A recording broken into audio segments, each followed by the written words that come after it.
a la intención y a la voluntad de tu corazón sobre nuestras vidas. Unge mis labios, usa mi vida, y en esta hora, Padre, que tu nombre pueda ser glorificado y pueda ser exaltado en medio de la congregación. Te lo pedimos en ese nombre que es sobre todo nombre, a quien damos el honor, la gloria, la alabanza desde ahora y para siempre.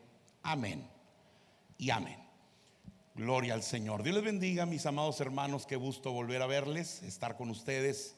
Agradezco al Señor esta gran bendición de poder compartir este tiempo en la presencia del Señor, y desde luego gracias a los pastores por la invitación y la oportunidad de permitirnos el lugar para poder compartir en esta mañana, en este día domingo, la palabra de nuestro Dios.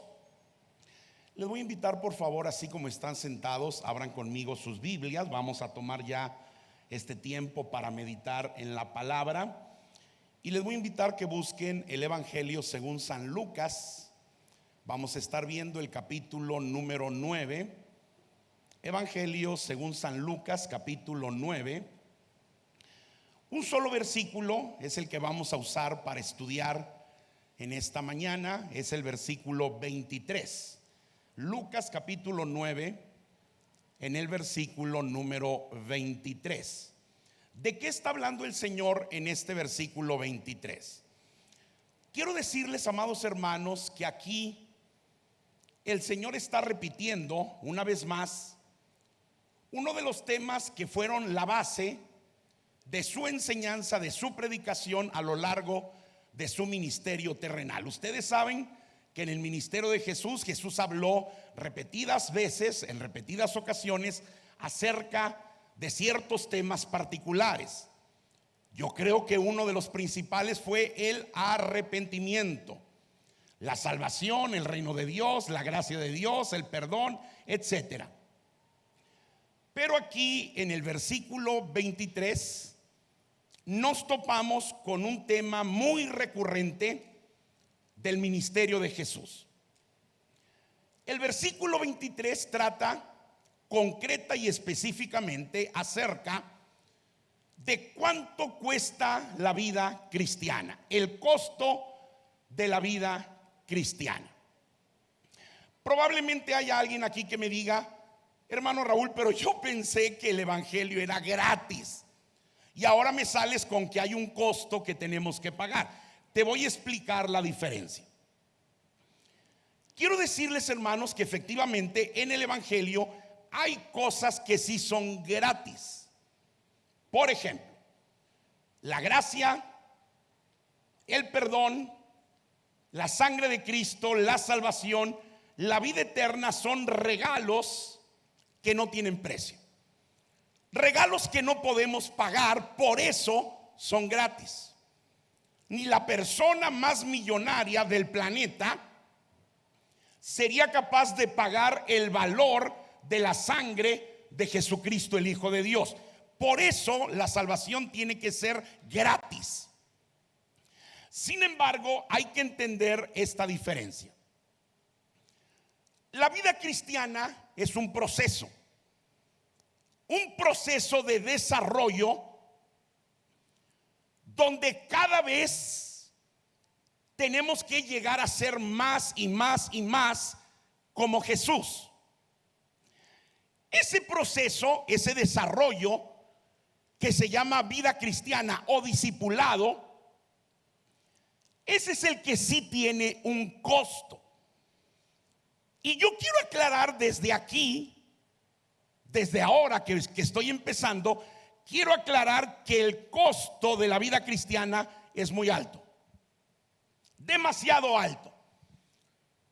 Tan alto así, hermanos, que la gran mayoría no pueden pagarlo.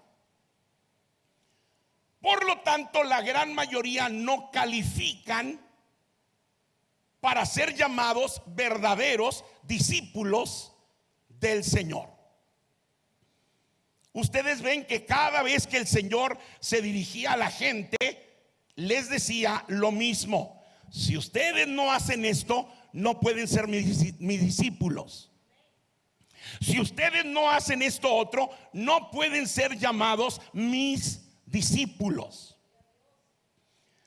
Y el Señor, hermano, siempre les hablaba de frente y les hablaba con la verdad a todos aquellos que le seguían. El Señor nunca se andaba por las ramas. Él hablaba de frente, hablaba directo y hablaba con la verdad. Esa es la palabra de Dios. Por ejemplo, probablemente ustedes se recuerden aquella ocasión cuando un hombre se acercó al maestro y este hombre le dice: maestro, te voy a seguir. ¿Qué le dijo el Señor a este hombre? Cualquier predicador en el tiempo actual le hubiera dicho a este hombre: bienvenido, éntrale, pásale. Pero Jesús no lo hizo así. Cuando el hombre le dijo: te voy a seguir, el Señor le puso un alto y le leyó la cartilla. El Señor le dijo: las zorras tienen cuevas y las aves del cielo tienen sus nidos. El Hijo del Hombre no tiene ni siquiera dónde recostar su cabeza.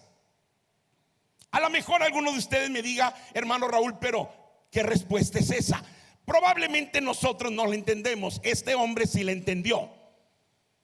El Señor le estaba diciendo: no te emociones, piénsalo.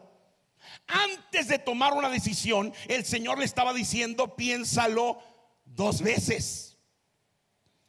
Que no sea nada más una emoción. Tienes que calcular cuánto te va a costar verdaderamente ser mi discípulo.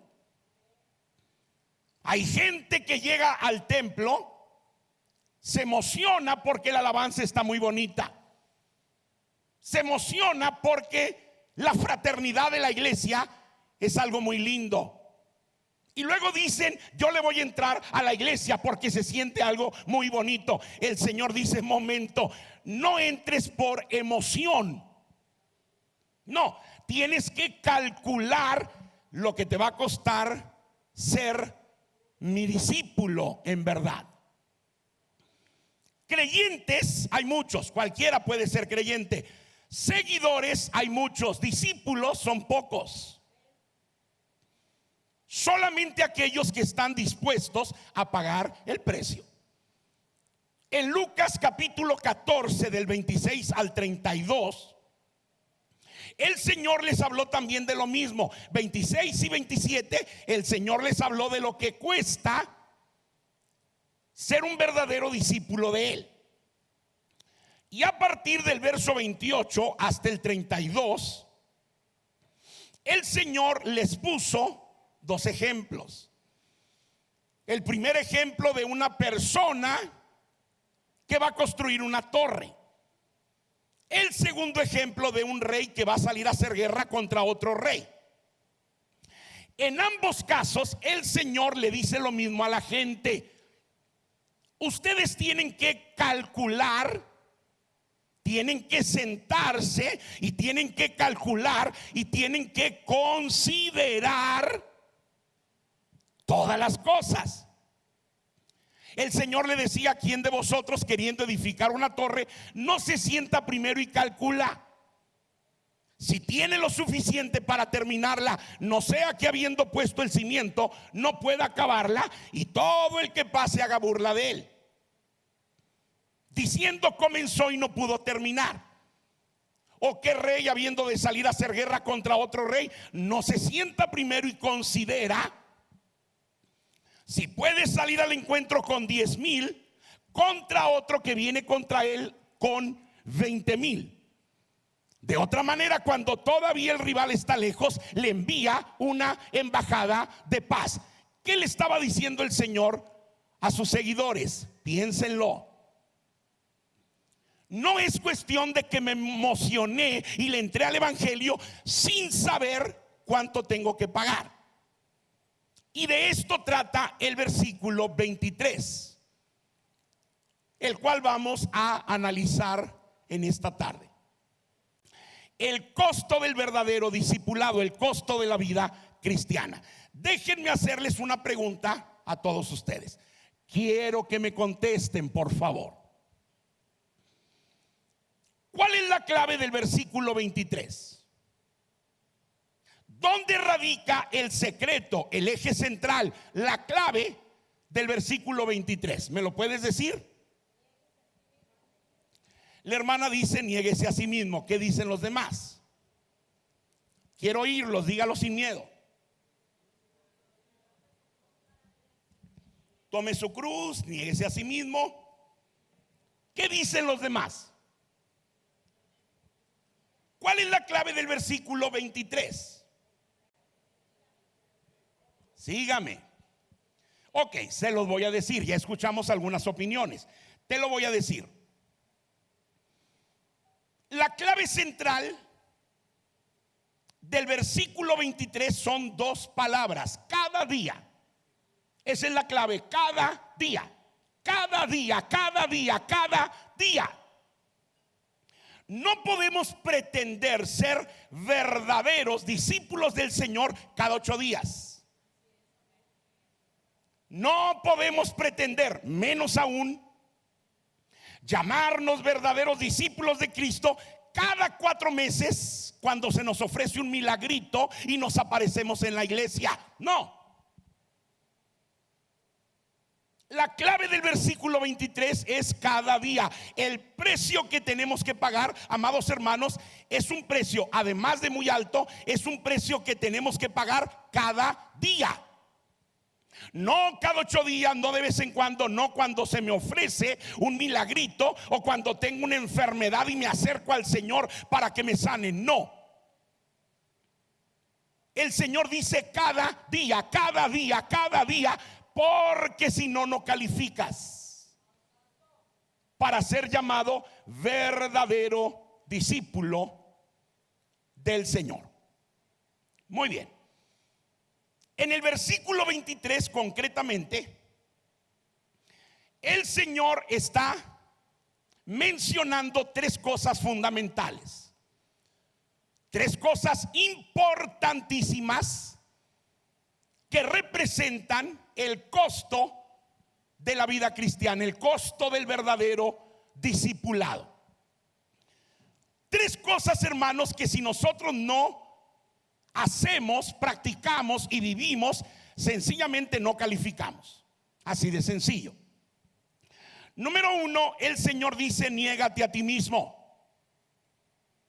Número 2, el Señor dice: toma tu cruz. Y número 3, el Señor está diciendo: sígueme. A lo mejor alguno de ustedes me diga: hermano Raúl, pero yo estoy practicando ese versículo. Aguanta, espérate, no corras. Porque yo estoy seguro que la gran mayoría no entiende, no ha entendido, no ha comprendido lo que realmente significa estas palabras que Jesús está diciendo. Por lo tanto, mi intención en esta tarde es desmenuzar el versículo 23 y explicarte palabra por palabra el verdadero y correcto significado de estas 3 cosas que Jesús está mencionando aquí. Así que vamos a comenzar. El primer paso que tenemos que dar para llegar a desarrollar verdaderamente una vida como verdaderos discípulos del Señor, dice el Señor, es: niégate a ti mismo. Y aquí, hermanos, tenemos que entender, en principio de cuentas, qué significa realmente negarme a mí mismo.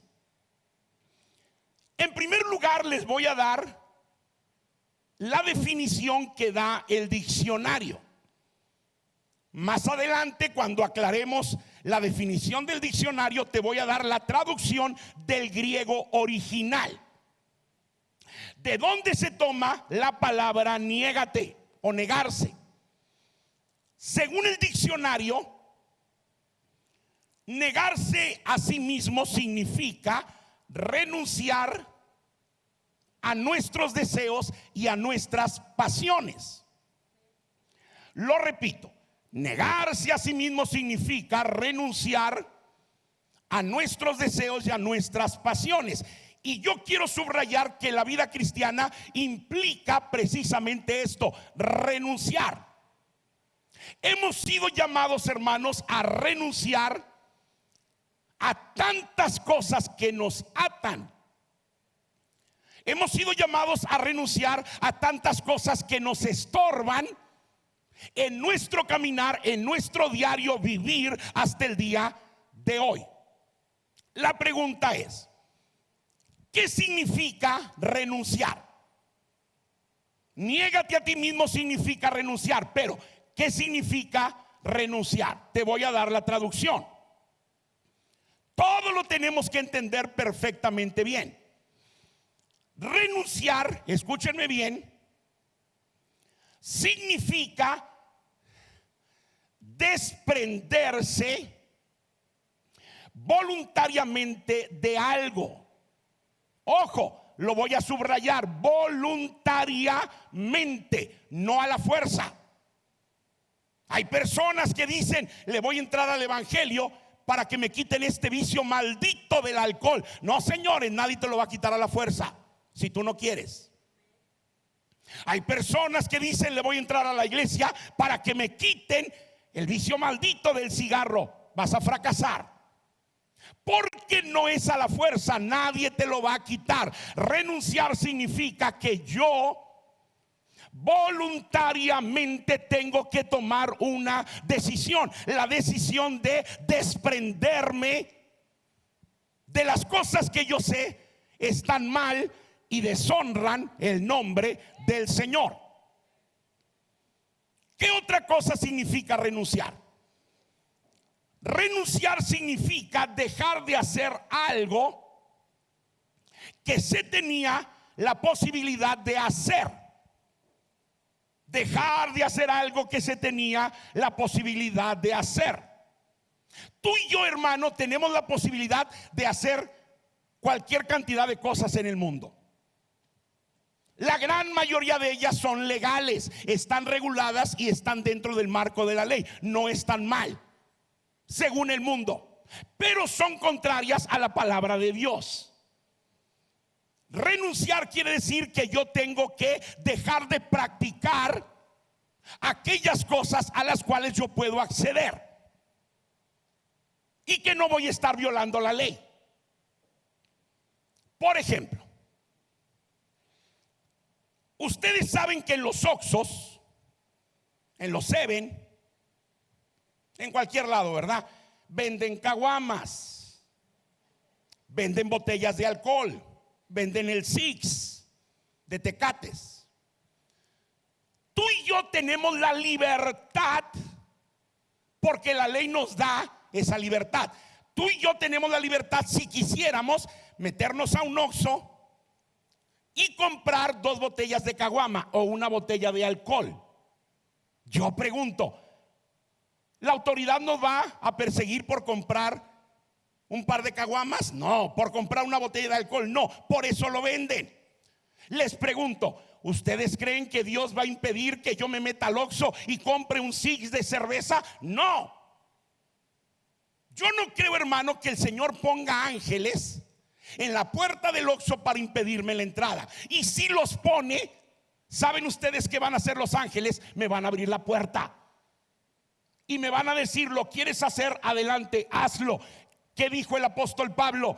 Todas las cosas me son lícitas, pero no todas me convienen. Todas las cosas me son lícitas, pero no todas me edifican. Todas las cosas me son lícitas, pero yo no me dejaré gobernar o controlar por ninguna de ellas. ¿Qué significa renunciar? Dejar de hacer lo que yo tengo la posibilidad de hacer, porque yo entiendo que el evangelio demanda santidad, porque yo entiendo que mi cuerpo es templo del Espíritu Santo y demanda santidad. Eso significa renunciar. Y te voy a dar una tercera traducción. Renunciar significa abstenerse de algo. Abstenerse de algo. Y si ustedes miran la predicación de Jesús en su ministerio terrenal, lo que Jesús siempre le pidió a la gente fue eso: renuncia. Tienes que renunciar. Eso significa niégate a ti mismo. Cuando el apóstol Pablo le escribe a Tito, en el capítulo 2 de la carta a Tito, versículo 11 al 14, el apóstol Pablo dice muy claramente: tenemos que renunciar a la impiedad y tenemos que renunciar a los deseos mundanos. Hay que entender, hermanos, que hay cosas en nuestras vidas, hay cosas en nuestro carácter, hay cosas en nuestra manera de pensar, de hablar, de actuar o de ser que están mal, muy mal. Y mientras nosotros no renunciemos a todo ello, no podemos ser llamados discípulos del Señor. Por ejemplo, hay cristianos que tienen 20 años en la iglesia o más, 20 años de conocer la palabra. ¿Y sabes cuál es el problema? El problema de muchos cristianos después de tantísimos años de conocer la palabra es que todavía siguen teniendo el mismo mal carácter de los 1000 demonios que tenían al principio. ¿Y saben ustedes qué es lo peor? Se jactan de su mal carácter. Tal parece que se enorgullecen de su mal carácter. Hay cristianos que se paran frente de ti y te pintan la raya y te dicen: hermano, cuidado, no te metas conmigo porque no me conoces. Tengo un carácter de los 1000 demonios. Se jactan de su mal carácter, cuando vergüenza les debería de dar que se llaman cristianos de toda una vida y no han podido renunciar a su mal carácter. Fíjate lo que el Señor añadió, Lucas 14:33, más claro ni el agua. Busca conmigo Lucas 14:33, o lo puedes ver en la pantalla.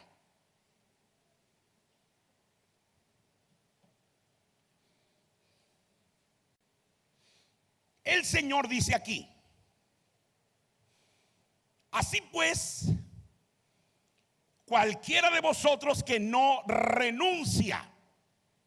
De esto se trata el versículo 23. Cualquiera de vosotros que no renuncia a todas las cosas que posee, lo subrayo, no puede ser mi discípulo. Más claro no canta un gallo. No hay vuelta de hoja. Niégate a ti mismo significa renunciar.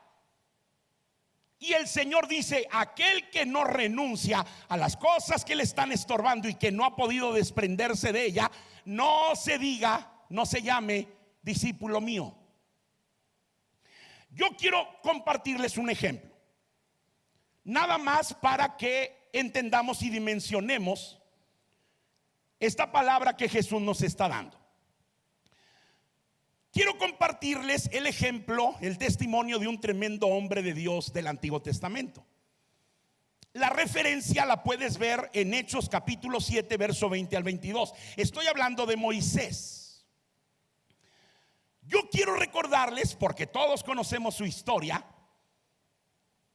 quiero recordarles que Moisés, por la providencia de Dios, fue a parar al mismísimo palacio del faraón de Egipto. Dice la Biblia: Moisés fue criado como hijo de la hija del faraón. ¿Saben qué significa eso? Significa que Moisés era un príncipe de Egipto. ¿Saben qué significaba eso? El hecho de que Moisés fuera príncipe de Egipto significaba que Moisés estaba parado exactamente en la línea sucesora del trono de los faraones de Egipto, lo cual quiere decir que tarde o temprano Moisés se iba a convertir en el futuro faraón de la nación más poderosa de la tierra en aquel entonces, Egipto. La gloria, el poder, la riqueza, la fortaleza de Egipto no la tenía ningún otro en el tiempo de Moisés. Y te voy a decir la verdad: todo esto, hermano, Moisés lo tenía en la palma de la mano.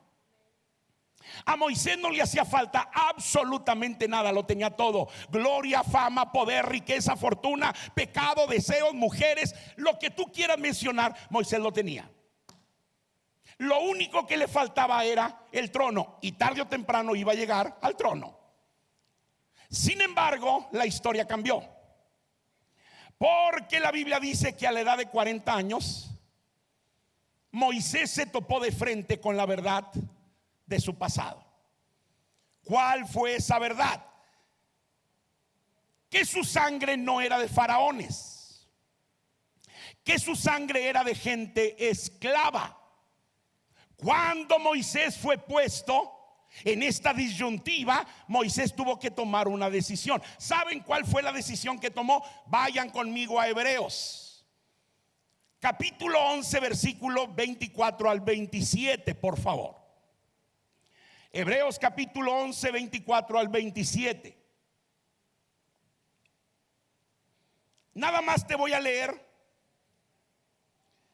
la parte que más nos importa aquí. La Biblia dice muy claramente: Moisés rehusó. Subraya esa palabra, rehusó ser llamado hijo de la hija del faraón. Te voy a explicar la palabra rehusó. Quiero decirles, amados hermanos, que rehusó es una palabra enfática, al igual que la palabra renunció. Ambas palabras tienen su raíz en la palabra griega arneomai. La palabra griega arneomai es de donde se traduce rehusar o renunciar. Sin embargo, hermanos, la palabra griega arneomai no nada más significa rehusar, no solamente quiere decir renunciar. ¿Saben ustedes cuál es el uso más común de la voz griega arneomai? Negar. Negar. Cuando el Señor dice niégate a ti mismo, Él está usando la raíz griega arneomai. Y les voy a extender la explicación. Arneomai no nada más significa estas tres cosas que ya te mencioné. Tiene muchas otras traducciones que nos pueden ayudar a entender mejor, tener una mejor perspectiva de lo que en realidad Jesús estaba tratando de decir. Por ejemplo, la palabra arneomai también significa abandonar. Significa no aceptar. Significa dar la espalda, rechazar, contradecir, desconocer. Y te voy a mencionar la que en lo personal me gusta mucho, porque creo, hermano, que retrata perfectamente bien la intención de la palabra de Jesús. Arneomai también significa decir no. Arneomai significa o se traduce como decir no. ¿Saben ustedes cuál es el gran problema de la gran mayoría de los cristianos en las iglesias en el día de hoy? ¿Saben cuál es el gran problema de la gran mayoría? No saben decir no, ni al pecado, ni al mundo, ni a la carne, ni a los deseos de la vida. El problema es que no sabemos decir no. Somos muy vulnerables al mundo. Somos muy vulnerables a la carne. Somos muy vulnerables al pecado. No sabemos decir no. Cuando el Señor dice niégate a ti mismo, el Señor está diciendo tienes que aprender a decir no. Decirle no a la carne, decirle no al mundo, decirle no al pecado. Eso es lo que el Señor está diciendo. Déjenme poner otro ejemplo, porque quiero que todos entendamos muy bien, con mucha claridad, esta palabra. Déjenme ponerles una comparación. Ustedes saben que aquí en Monterrey, cuando hace frío con ganas. En noviembre empieza el fresquecito, en diciembre un poquito arrecia el friecito, enero y febrero congelantes. A mí en lo personal me encanta ese clima. Yo soy del equipo frío y me encanta el frío. Sin embargo, fíjense lo que le pasa a muchos cristianos.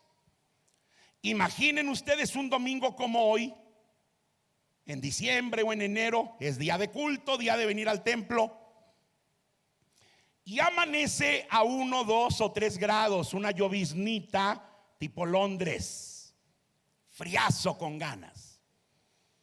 Desde el sábado anterior, desde la noche anterior, tú te preparaste para venir al culto. ¿Por qué? Porque tu espíritu anhela la presencia de Dios. Hay algo en nosotros, hermano, que Pablo llama en Romanos la lucha de la carne contra el espíritu. Es una lucha que todos tenemos, ¿verdad? El espíritu busca lo de arriba, la carne busca lo de abajo. Y es una lucha encarnizada que todos tenemos. Todos. No importa si tengamos 40 o 50 años en el evangelio, todos tenemos esta lucha. Déjenme hacerles una pregunta. Quiero que ustedes honestamente me contesten. Por lo general, en la gran mayoría de las veces, cuando enfrentamos esta lucha de la carne contra el espíritu, yo te pregunto, por lo general, ¿quién sale ganando la mayoría de las veces? Dígalo fuerte. Échele ganitas un poquito más fuerte. No hay vuelta de hoja, hermano, no hay vuelta de hoja. En la gran mayoría de los casos nos gana la carne. El ejemplo que te estoy poniendo es muy claro. Una mañana fría de invierno, 1 grado, 0 grados, una lloviznita, tipo aguanieve. Tú tienes la ropa lista, el desayuno preparado. El espíritu anhela, sin importar el frío, venir a la casa de Dios. Pero de pronto empieza la lucha. La carne se opone al espíritu. La carne dice: oyes, mira el friazo que está haciendo, te vas a enfermar. Tú eres mucho de enfermarte de la garganta. No le busques 3 pies al gato. La carne te dice: mira la agüita que está cayendo. Tú sabes cómo se ponen las calles cuando hay lluvia, mejor no le busques un accidente. Y comienza el estira y el afloja. La carne te dice: oyes, la mañana está para estar bajo un cobertor, unas empanaditas de cajeta, un café bien caliente, una semita norteña. La carne te dice: cultos hay muchos. ¿Ya fuiste el domingo pasado? Bueno, no les voy a hacer largo el cuento. Les pregunto, ¿saben ustedes quién termina ganando? ¿Saben ustedes quién termina ganando? La empanada de cajeta.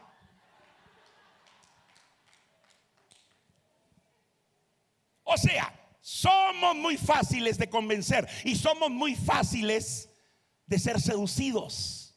¿Saben por qué? Porque no tenemos la capacidad de decirle no a la carne, de decirle no al mundo y de decirle no a las cuestiones temporales o los deseos temporales de la vida. Sea bendito el nombre del Señor. Cuando la Biblia dice Moisés rehusó, está diciendo Moisés se negó a sí mismo. O sea, Moisés renunció. Él tuvo en poco toda la gloria de Egipto, dice Pablo a los hebreos. Él tuvo en poco toda la gloria que le ofrecía Egipto. Él decidió caminar detrás del invisible y así se mantuvo en su fe. Lo que el Señor nos demanda como primer lugar, como primer punto del versículo 23, es exactamente esto: niégate a ti mismo, dile no a la carne, dile no al pecado, dile no al mundo. Y eso, hermano, es solamente el principio, el primer paso. Nos faltan dos. Vamos a regresar al versículo 23, que también es muy importante de entender. Versículo 23. El segundo paso que tenemos que dar para ser un verdadero discípulo del Señor, dijo el Señor, tienes que tomar tu cruz. Pero ojo, el Señor aclaró, lo subrayó, tienes que tomar tu cruz cada día. Yo estoy seguro, hermanos, que todos los que estamos aquí hemos escuchado esta frase, toma tu cruz. Conocemos esta palabra de memoria. Te voy a decir la verdad. En la vida de la gran mayoría de los cristianos hay un desconocimiento del significado real de esta palabra. O sea, hay un mal entendimiento, hay una mala interpretación de lo que significa toma tu cruz. Por ejemplo, ¿saben ustedes que hay varones que cuando escuchan al predicador como hoy mencionar la expresión toma tu cruz, ¿saben lo que muchos varones hacen? Están sentados escuchando la palabra, escuchan al predicador decir tienes que tomar tu cruz, y muchos varones automáticamente voltean a ver a la esposa y voltean a ver al predicador y ven a la esposa y ven al predicador y ven a la esposa y pegan el ojo de este tamaño. Y el hermano dice, esta señora es mi cruz. El Señor me lo acaba de revelar, el Señor me lo acaba de confirmar. Esta señora es mi cruz. Aunque no lo crean, hay hombres que sí lo creen así. Hay hombres que creen que su mujer es su cruz. Hay mujeres que cuando escuchan al predicador decir toma tu cruz, ellas no necesitan voltear a ver al marido, ellas ya lo saben. Antes de que el predicador lo dijera, ellas ya lo sabían. La mujer dice, este tipo de al lado es mi cruz. Y hay mujeres que dicen, Señor, yo no sé qué pecados tan grandes estaré pagando con esta tremenda cruz que tengo que llevar en mi vida. Bueno, les tengo una noticia a todos, hermanos. Yo quiero decirles, quiero que sepas que tu mujer no es tu cruz. Hermana, quiero que sepas, te voy a sacar de tu duda o de tu ignorancia. Quiero que sepas que tu marido no es tu cruz. No importa si se llama cruz. No es tu cruz, aunque se llame cruz. Hay cristianos, hermanos, que lo malinterpretan de otra forma.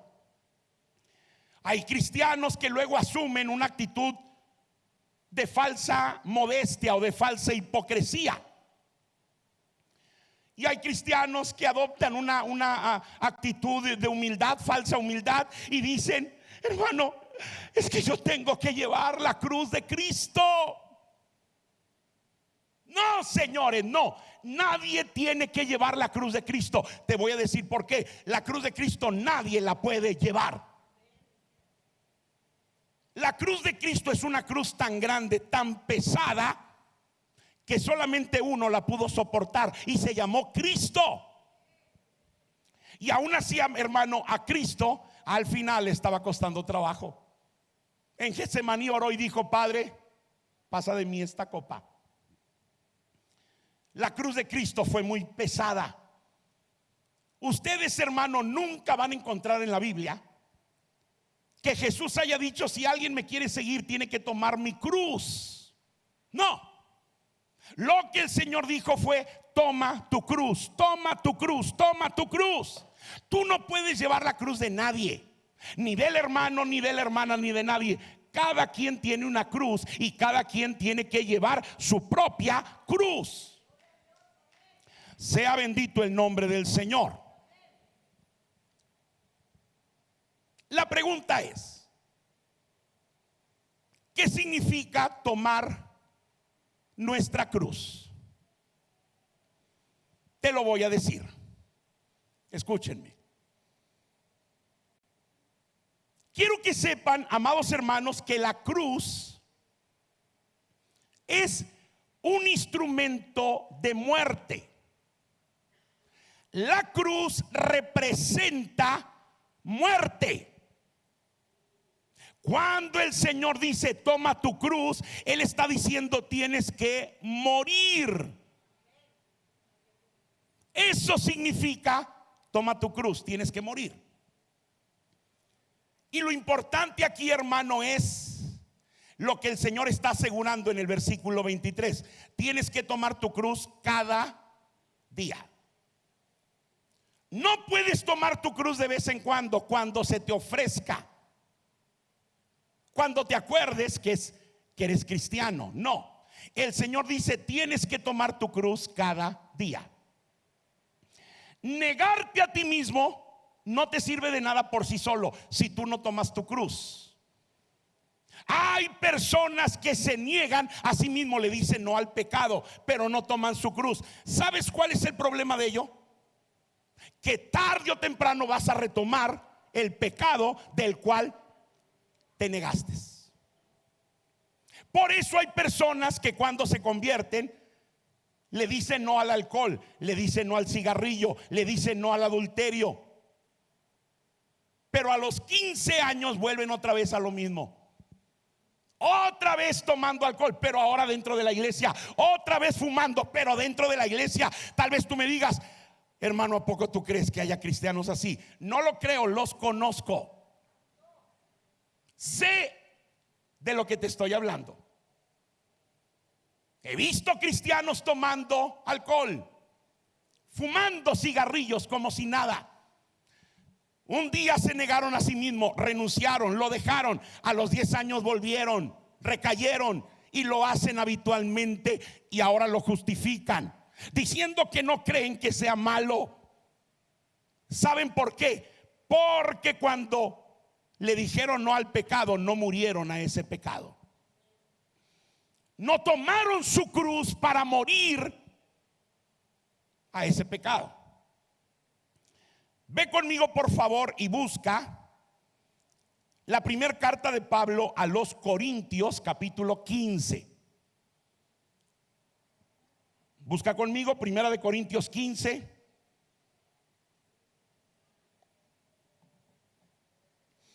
El versículo 31. Ustedes saben que Pablo fue considerado el más grande de los apóstoles. Uno se puede preguntar por qué. Yo creo que aquí hay una respuesta. Verso 31, Pablo decía: os aseguro, hermanos, por la gloria que de vosotros tengo en nuestro Señor Jesucristo, que cada día muero. Cada día, dice Pablo, cada día muero. No es cuestión de que hace 10 años me convertí y ahora vivo el evangelio a mi manera, lo interpreto a mi manera y lo vivo a mi manera. No, Pablo dice cada día yo estoy tomando mi cruz.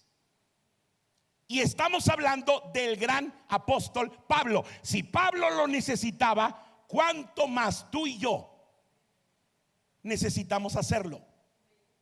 ¿Se acuerdan lo que Pablo dijo en Gálatas 2:20? ¿Sí se acuerdan? ¿Qué dijo Pablo en Gálatas 2:20? Con Cristo estoy juntamente crucificado. ¿Sabes qué quiere decir eso? Es como si Pablo dijera: yo estoy permanentemente clavado en la cruz y de ahí no me bajo. Con Cristo yo estoy permanentemente, todo el tiempo clavado en la cruz. Es como si Pablo dijera: si yo me bajo, voy a perder. Si yo me bajo de la cruz, voy a fracasar. Yo estoy permanente clavado en la cruz. Y Pablo decía: ya no vivo yo. De eso se trata. Toma tu cruz, que dejes de vivir tú. Pablo decía: ahora es Cristo el que vive toda su vida en plenitud dentro de mí. Eso se llama toma tu cruz. Eso significa toma tu cruz. Vuelve conmigo a 1 Corintios 15, 36.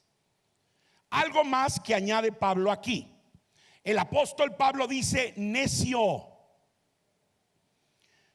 lo que tú siembras no se vivifica si no muere antes.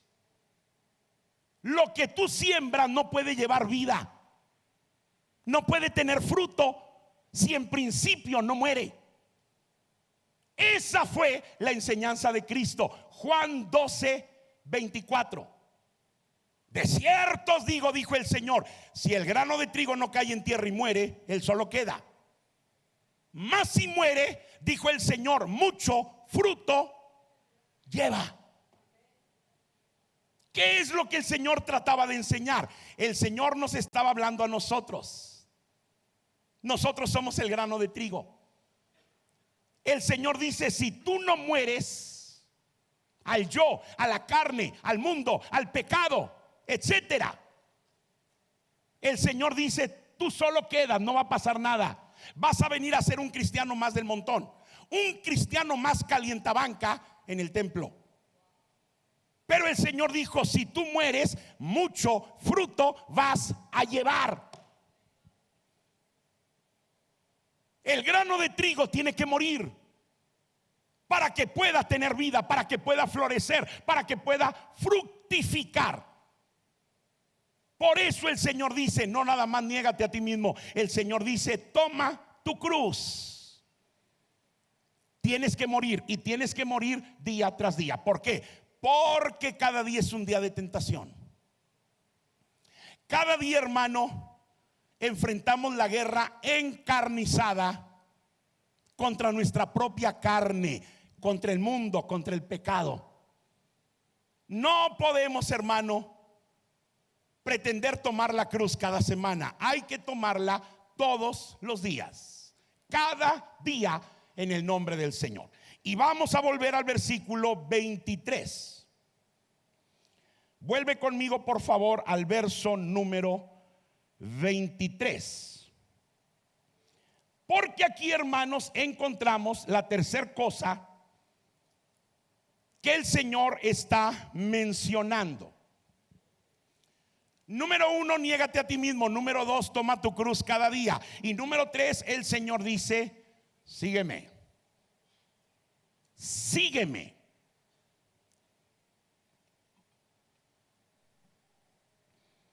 Probablemente haya alguien que diga: hermano, yo estoy cumpliendo este punto, yo estoy siguiendo al Señor. No has entendido lo que significa sígueme. Seguir al Señor no es cargar una Biblia debajo del brazo cada 8 días. Eso lo hace cualquiera. Ser un seguidor de Cristo no significa que atrás de mi coche voy a tener el montón de calcomanías con versículos bíblicos. Eso lo hace cualquiera. El carro es cristiano, el chofer quién sabe. Ser un seguidor de Cristo no implica venir cada 8 días al templo como religión. Eso lo hace hasta la gente del mundo. ¿Qué significa sígueme? ¿Qué quiere decir sígueme? Déjenme darles el significado, la traducción, la descripción, lo que significa seguirle. Seguirle significa ser partidario de él. Seguirle quiere decir ir detrás de él. Si tú vas detrás del mundo, no eres seguidor de Cristo, eres seguidor del mundo. Si tú caminas detrás del pecado, no eres seguidor de Cristo, eres seguidor del pecado, no te engañes. Seguirle significa tenerle a él como nuestro más grande modelo e imitarlo. Si tú estás imitando a los artistas y cantantes del mundo porque quieres ser como ellos, no eres seguidor de Cristo, eres seguidor de esa gente. Si tú sigues a los llamados influencers, youtubers, tú eres seguidor de ellos, no eres seguidor de Cristo. Porque tu modelo, a quien tú quieres imitar, son ellos, no Cristo. Seguirle quiere decir caminar hacia Él. Significa seguir sus pisadas. Significa perseverar en el Señor. Eso quiere decir, sígueme. Hay un problema, hermano, un grave problema que duele, y duele mucho en el corazón. Yo tengo casi 50 años de conocer el Evangelio. Créeme, hermano, que me duele. Lo he hablado con el Señor cualquier cantidad de veces. Me duele ver el tipo de evangelio que la iglesia moderna está viviendo. Me duele ver, hermano, en lo que la iglesia del siglo XXI se ha convertido. Yo recuerdo, hermano, que la iglesia de hace 40, 50 años era muy diferente a la iglesia de hoy. Se predicaba otro evangelio, se vivía otro evangelio. Yo recuerdo que hace 50 años, 40 años, la iglesia cristiana tenía una gran afinidad con el Señor. ¿Qué quiero decir con esto? La iglesia de hace años amaba al Señor, buscaba al Señor, se rendía al Señor, quería agradar a Dios.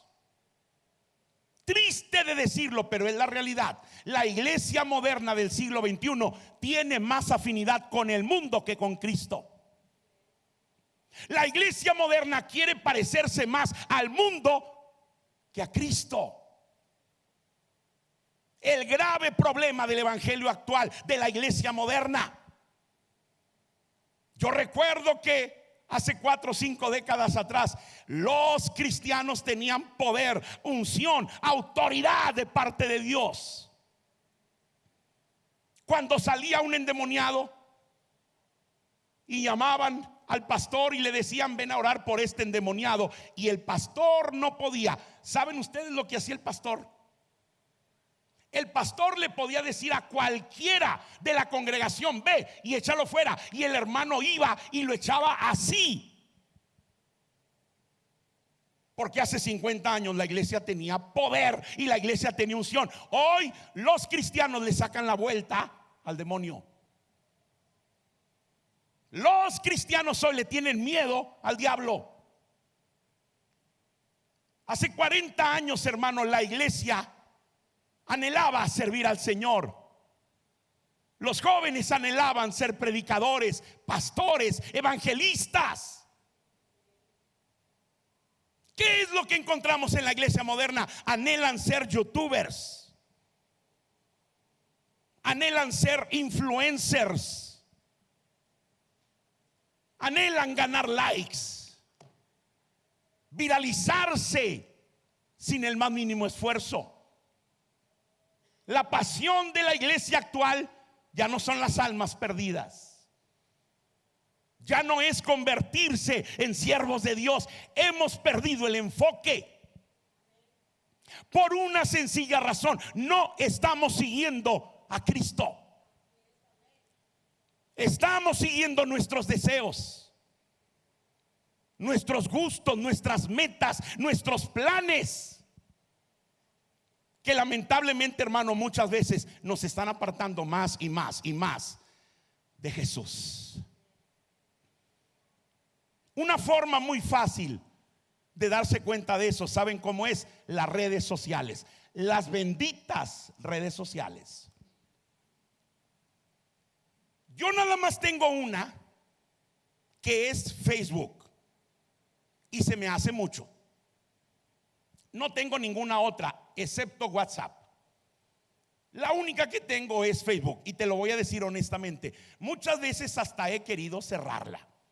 Yo entré a Facebook por casualidad, porque una sobrina cumplió 15 años y subió las fotos. Me dijo: tío, métase a Facebook y vea las fotos. Yo le dije, ¿qué cosa es Facebook? Ella fue la que me metió a Facebook. Nada más para que yo pudiera ver las fotos de sus 15 años, porque no estuvimos en su fiesta. Quiero decirles, hermanos, que en un 95% las personas que yo tengo en mi cuenta de Facebook son cristianas, o por lo menos se dicen ser cristianas. El 5%, la gran minoría, son gente inconversa. Yo me sorprendo, hermano, te lo digo delante de Dios, me sorprendo con todo lo que comparten en las redes sociales aquellos que se llaman cristianos. Yo me quedo con el ojo cuadrado, sorprendido. Yo me pregunto, ¿y va a la iglesia? ¿Y participa del altar? ¿Compartiendo esto? ¿Hablando esto en Facebook? ¿Saben por qué pasa eso? Porque hoy nuestro modelo ya no es Jesús. Porque no estamos caminando detrás de las pisadas del maestro. Eso significa sígueme. Tienes que ser como yo. ¿Por qué? Porque tú vas a representar a Jesús aquí en la tierra. Tú no puedes llevar una vida de desorden y decir yo soy cristiano. Vas a ser tropiezo para mucha gente.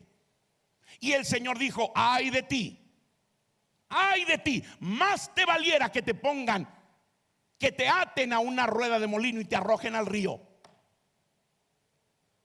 Y muchos cristianos nada más sirven para eso, son piedras de tropiezo, con su ejemplo, con su estilo de vida, con lo que hacen. La gente dice, ¿para qué voy al templo? ¿Para ser como mi vecino? Él se dice ser cristiano y mira cómo vive, mira lo que hace, mira cómo habla. Quiero que vean conmigo, por favor, Juan 10:27. Ya estoy terminando. Juan capítulo número 10, versículo 27.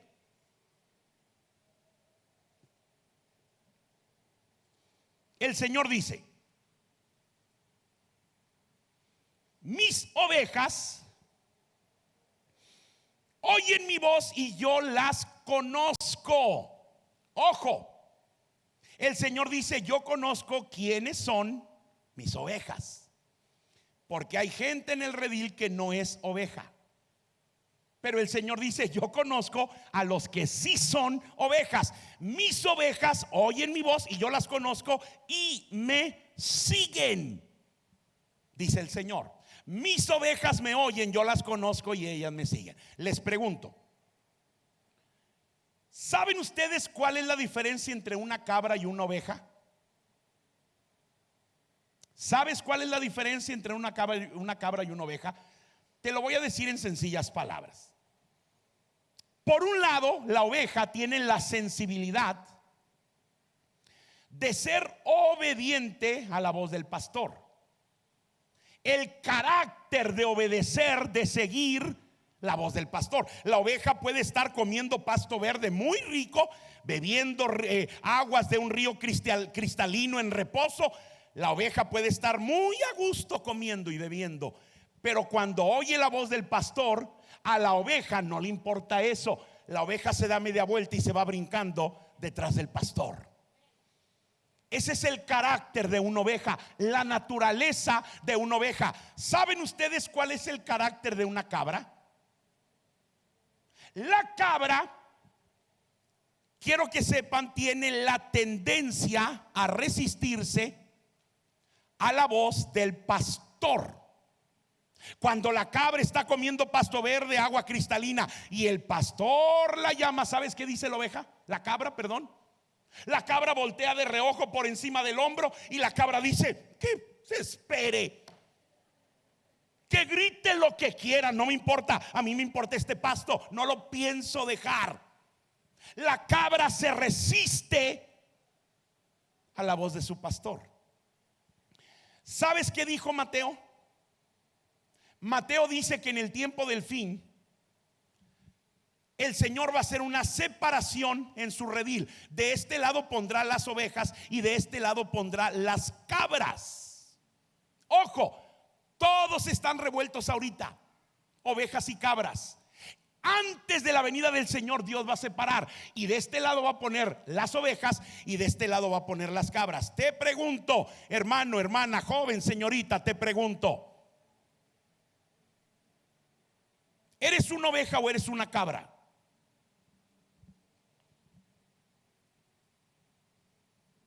Bueno, pensé que se habían ido. ¿Eres una oveja o eres una cabra? No hay de otra. O eres oveja o eres cabra. ¿Qué eres? La oveja obedece, la oveja sigue. Y ya te expliqué lo que significa seguir, imitar. Que Él es tu modelo, seguir sus pisadas, su ejemplo. La oveja le sigue, pero la cabra se resiste cuando el pastor la llama.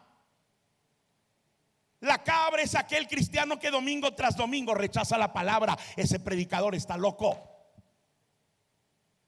Se me hizo muy exagerado el mensaje.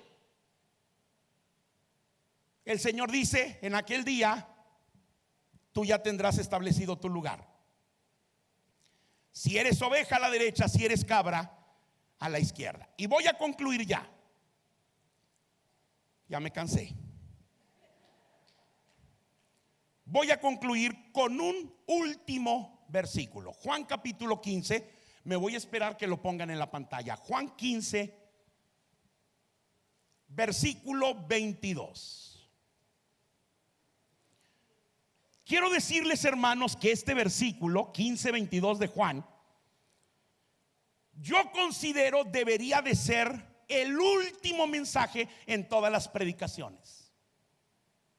Todas las predicaciones deberíamos cerrarlas con Juan 15:22. Juan 15:22. ¿Qué le dijo el Señor a la gente? Si yo no hubiese venido y no les hubiera hablado, no tendrían pecado. Mas ahora, dice el Señor, ya no tienen excusa por su pecado.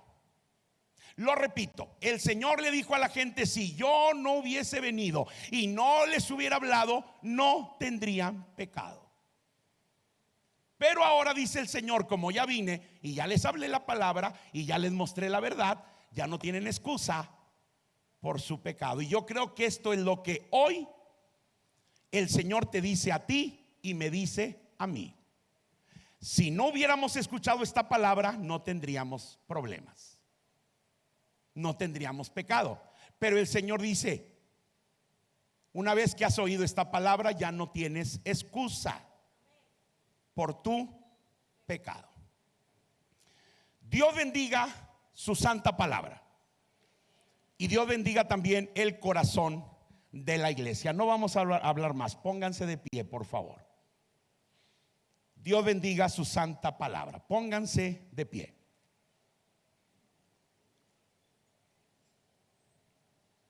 Quiero que cierres tus ojos. Inclina tu rostro, por favor. Habla con el Señor y permite que el Espíritu Santo te revele la verdad. Que el Espíritu Santo redarguya tu corazón, te muestre a Cristo y te haga entender y discernir la palabra que hoy Él ha traído sobre tu vida. Yo voy a abrir el altar. Quiero que todos estén en esa actitud de oración. Yo voy a abrir este altar, voy a dejar el altar abierto. Y a mí me gustaría hacer una invitación, un llamado. Para toda aquella persona que hoy, al escuchar y al reconocer esta palabra,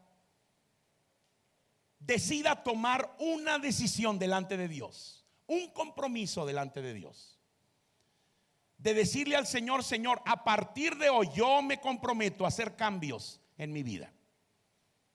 Decirle al Señor: a partir de hoy, entendiendo tu palabra y entendiendo que hay cosas que están mal en mi vida, yo quiero comprometerme a hacer un compromiso de llegar a ser un verdadero discípulo tuyo. Comenzar a negarme a mí mismo, tomar mi cruz cada día y en verdad ser una oveja fiel que te siga solamente a ti. Si hoy, hermano, hermana, joven, señorita, tú quieres dar ese paso, un paso de fe que va a costar mucho, te va a costar mucho, pero tú estás dispuesto a hacer un compromiso con el Señor y decirle al Señor: quiero cambiar lo que está mal, quiero cambiar y quiero ser un verdadero discípulo de acuerdo a tu palabra. Entonces yo te invito a que salgas de tu lugar, y si tú gustas venir aquí al altar, puedes venir aquí al altar y vamos a orar al Señor y vamos a clamar y vamos a hacer un compromiso delante del Señor. Si tú reconoces que ha habido cosas que están mal y hoy estás dispuesto a cambiar, solamente ven al Señor y habla con Él y haz un compromiso con Él y dile al Señor: yo voy a pagar el precio. Es un precio muy caro, me va a costar mucho, pero estoy dispuesto a dar este paso de fe, este compromiso de fe con tu palabra, con tu Espíritu Santo, y llegar a ser un verdadero discípulo de Cristo. Queremos darte gracias, Señor amado, en esta tarde. Muchas gracias, Espíritu Santo, porque hoy tú has venido y has hablado y has ministrado nuestros corazones. Hemos escuchado, Padre, con el corazón tu voz. Hemos oído claramente tu palabra. Tú nos has dado hoy la sabiduría y el discernimiento para entenderla. Reconocemos, Padre, que esta palabra es la verdad. Reconocemos que tu palabra es fuente inagotable de salvación, de perdón y de vida eterna en Cristo Jesús. En esta tarde, Señor, humillamos nuestras vidas, humillamos nuestros corazones delante de tu presencia, delante de tu palabra, entendiendo que es la única verdad. En esta hora, Señor, nos quebrantamos delante de ti y hoy queremos pedirte perdón, porque al oír tu palabra, Señor, entendemos que hemos fallado en muchísimas ocasiones. Hemos fallado, Señor. Hemos hecho lo malo. No hemos aprendido a negarnos a nosotros mismos, a decirle no al pecado. Hemos sido tan vulnerables al mundo, a los deseos de la carne, al propio pecado, Señor, que con tanta facilidad hemos sido seducidos y hemos sido engañados cualquier cantidad de veces. Hoy te pedimos perdón, Señor, porque en verdad no hemos aprendido a tomar nuestra cruz cada día. No hemos aprendido a morir a todas aquellas cosas que tú pides que muramos: al mundo, al pecado, a la carne. Y hemos resucitado muchas veces las prácticas del viejo hombre, sin poder dar fruto que glorifique a tu Hijo. Señor amado, al escuchar tu palabra entendemos que no hemos sido fieles seguidores tuyos. No te hemos seguido, Señor, en fidelidad ni en verdad. Tu palabra ha sido clara. Tu palabra, Señor, es una gran semilla que hoy ha sido sembrada en el corazón de tu iglesia. Te rogamos, Padre, que tu Espíritu Santo use hoy esta semilla, la haga germinar, florecer, producir el fruto para el cual tú has enviado esta palabra hoy a nuestras vidas. Ya no queremos ser cabritos rebeldes. Ya no queremos ser cabritos necios a tu voz. Queremos ser ovejas fieles, ovejas obedientes, ovejas que oigan tu voz y te sigan e imiten tu ejemplo, Señor. Mira cada hermano y cada hermana que hoy están aquí en el altar, dando, Señor, un paso de fe, un paso de obediencia, un compromiso delante de ti, Señor, para cambiar las cosas que tenemos que cambiar.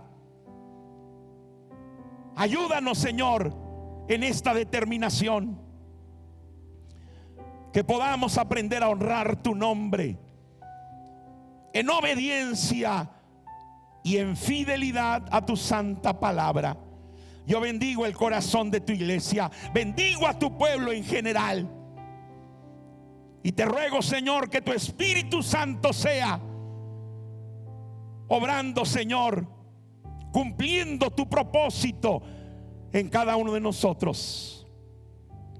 Que nadie salga por esa puerta igual que como entró, y que aún con el correr de los días tu Espíritu Santo siga redarguyéndonos, quebrantándonos, llamándonos al arrepentimiento para gloria de tu nombre. Todo te lo pedimos en el nombre de Jesucristo, y a ti damos, Padre, el honor, y a ti damos la gloria desde ahora y para siempre, en el nombre de Jesús.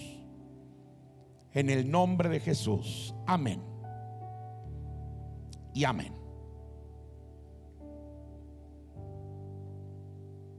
Aleluya. Gloria al Señor. ¿Puedes alabar el nombre del Señor? ¿Puedes dar una ofrenda de palmas bien fuerte al nombre que es sobre todo nombre? Él es el único digno de gloria, honra y alabanza. Sea bendito su santo nombre.